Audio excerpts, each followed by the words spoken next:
Indian archaeology department സൂര്യാസ്തമനത്തിന് ശേഷം പ്രവേശനം നൽകാത്തൊരു സ്ഥലം നമ്മുടെ ഇന്ത്യയിലുണ്ട്. സംഭവം നടക്കുന്ന വേറെ എവിടെയല്ല, നമ്മുടെ രാജസ്ഥാനിലെ ബാഹട്ട് കോട്ടയിൽ. The most haunted place in India. രാവിലെ സമയങ്ങളിൽ ഒരു കുഴപ്പമില്ലാത്ത ഈ ഒരു കോട്ടയ്ക്ക് രാത്രി ആയി കഴിഞ്ഞാൽ സ്വഭാവം ഫുള്ളായി മാറും. രാത്രികാലമായി കഴിഞ്ഞാൽ പല അസാധാരണമായ ശബ്ദങ്ങളും പലയിടത്തും പല നിഴലുകൾ പോലുള്ള രൂപങ്ങൾ വന്നു മാഞ്ഞു പോവുകയും തന്നെ ആയിരിക്കും പിന്തുടരുന്നു എന്നുള്ളൊരു രൂപവും ഒക്കെയാണ് രാത്രി ആയി കഴിഞ്ഞാൽ ബാഹട്ട് കോട്ടയുടെ കാര്യങ്ങൾ. വെല്ലുവിളികളൊന്നും നോക്കാതെ പലരും അവിടെ നിന്നെങ്കിലും പലരുടെ അവസ്ഥയും വളരെ പരിതാപകരമായിരുന്നു. മരണങ്ങൾ വരെ ഒട്ടേറെ സംഭവിച്ചിട്ടുള്ള ഒന്നാണ് ഈ ബാഹട്ട് കോട്ട.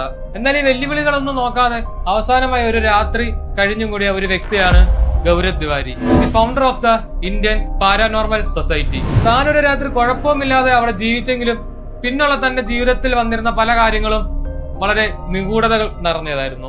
തന്റെ മരണം പോലും ഒരു നിഗൂഢത നിറഞ്ഞ ഒരു മരണമായിരുന്നു. തന്റെ ബാത്റൂമിൽ ബോധമില്ലാതെ കിടന്ന ഗൗരവ് തിവാരിയുടെ മരണം പോലീസ് റിപ്പോർട്ടുകളിൽ അതൊരു സൂയിസൈഡ് അറ്റംപ്റ്റ് ആണ്. എന്നാൽ താൻ മരിക്കുന്നതിന് ഏതാനും ദിവസങ്ങൾ മുന്നേ തന്റെ ഭാര്യയോട് താൻ പറയുകയുണ്ടായി, എന്റെ പിന്നാലെ എന്തോ ഒന്ന് അലയുന്നുണ്ട്. എന്നാൽ അതൊന്നും കാര്യമാക്കാഞ്ഞ ഗൗരവ് തിവാരിയുടെ മരണത്തിന് ശേഷമാണ് തന്റെ അച്ഛൻ പറയുന്നത് താൻ മരിക്കുന്നതിന്റെ ഏതാനും ദിവസങ്ങൾ മുന്നേ തന്റെ കഴുത്തിന്റെ അവിടെ ഒരു കറുത്ത പാട് താന് കാണാമായിരുന്നു.